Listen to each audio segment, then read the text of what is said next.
इसे छोड़ो।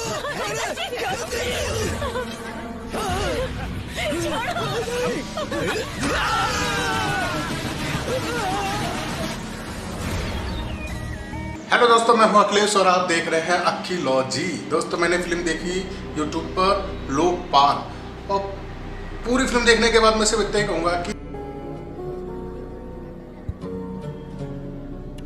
मेरा नाम नंद गोपाल है। मैं भी आपकी तरह एक साधारण और सामान्य जीवन जीने वाला इंसान हूं। विजिल नाम की इस संगठन से मेरा कुछ लेना देना नहीं है।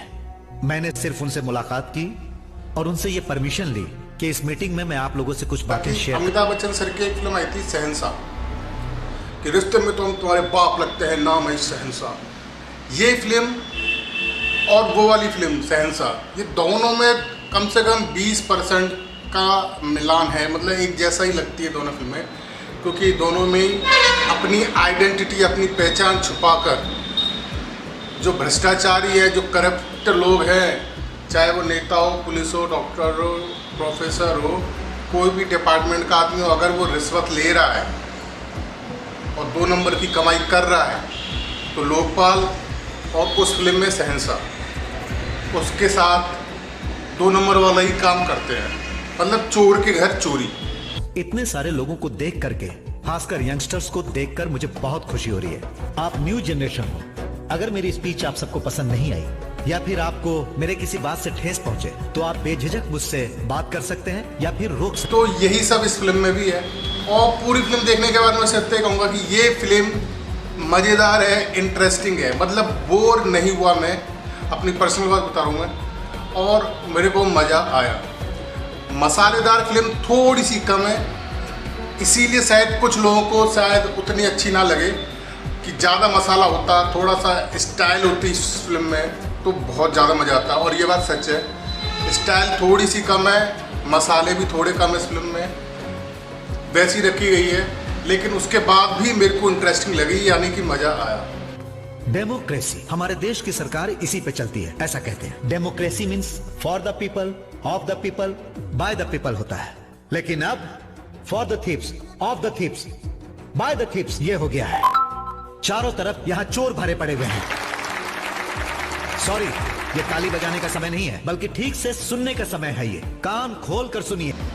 भ्रष्टाचारियों के साथ जो चोरी कर रहा है, वो क्यों कर रहा है?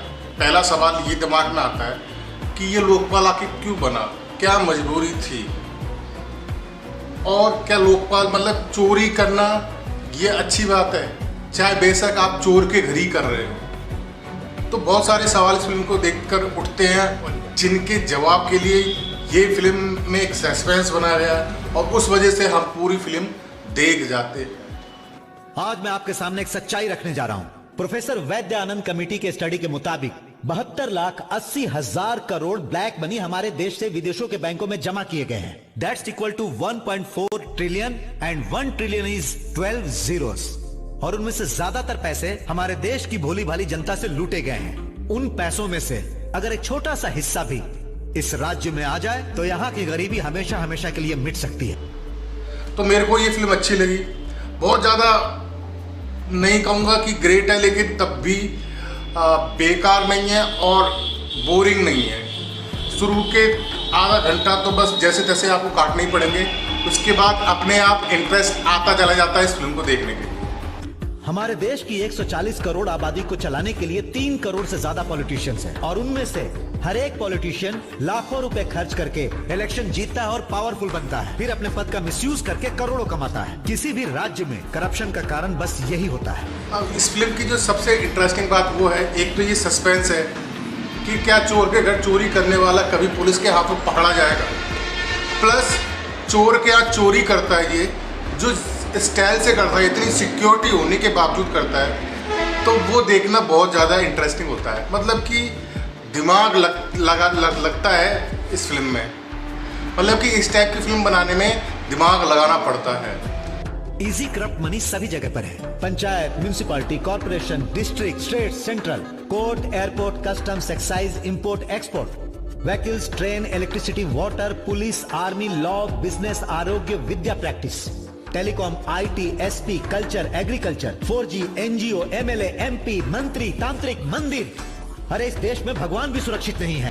कि कैसे चोरी होगी, जबकि चोर को मालूम है कि लोकपाल आने वाला है और मेरे ये सामान चोरी करेगा, तो वो अपनी सामान या पैसे बचाने के लिए क्या करता है, और इधर ये मोहनलाल सर उस पैसे को चुराने के लिए क्या करता है, और फिर उन पैसों का मोहनलाल सर करते क्या है।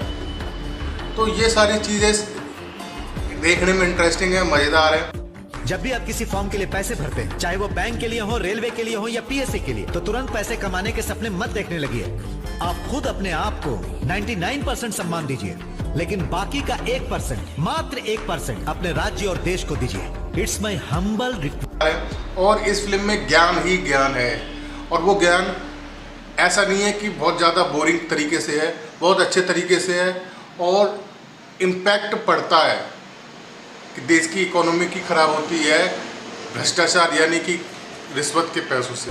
और चाहे कोई भी डिपार्टमेंट हो, बिना रिश्वत दिए या बिना रिश्वत लिए काम हो ही नहीं रहा है, और उसका सबसे बड़ा जिम्मेदार वो ऑफिसर नहीं है, जनता है। जनता को तसल्ली नहीं है, तसल्ली मतलब कि समय की वही है ही नहीं, हर काम जल्दी चाहिए जल्दी चाहिए, और जल्दी के चक्कर में पैसे खुद देते हैं। मतलब कि कहीं पर भी लाइन लगी हुई है तो पैसे वाला आएगा, लाइन तोड़ के सबसे पहले चले जाएगा, 500 रुपये देगा, काम करवा देगा, बाकी लोग खड़े रह जाएंगे।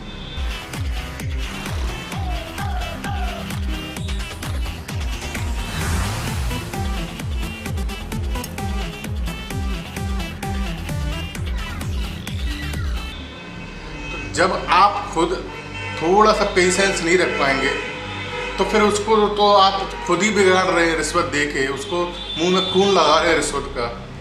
अब आपने पैसे दे दिए, अब उसे लगता है हर गरीब आदमी भी दे सकता है पैसे, आप तो चलो पैसे वाले थे, तो इस तरीके से रिश्वत का वो बनता चला जाता है।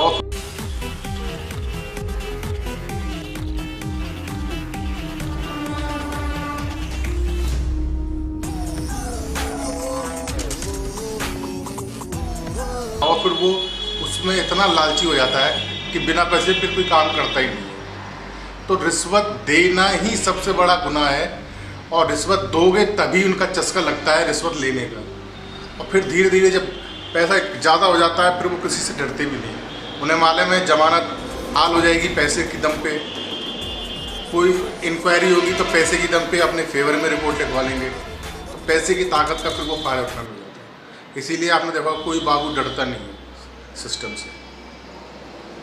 तो जनता ही बिगाड़ रही है, ऐसा इस फिल्म में दिखाया गया है।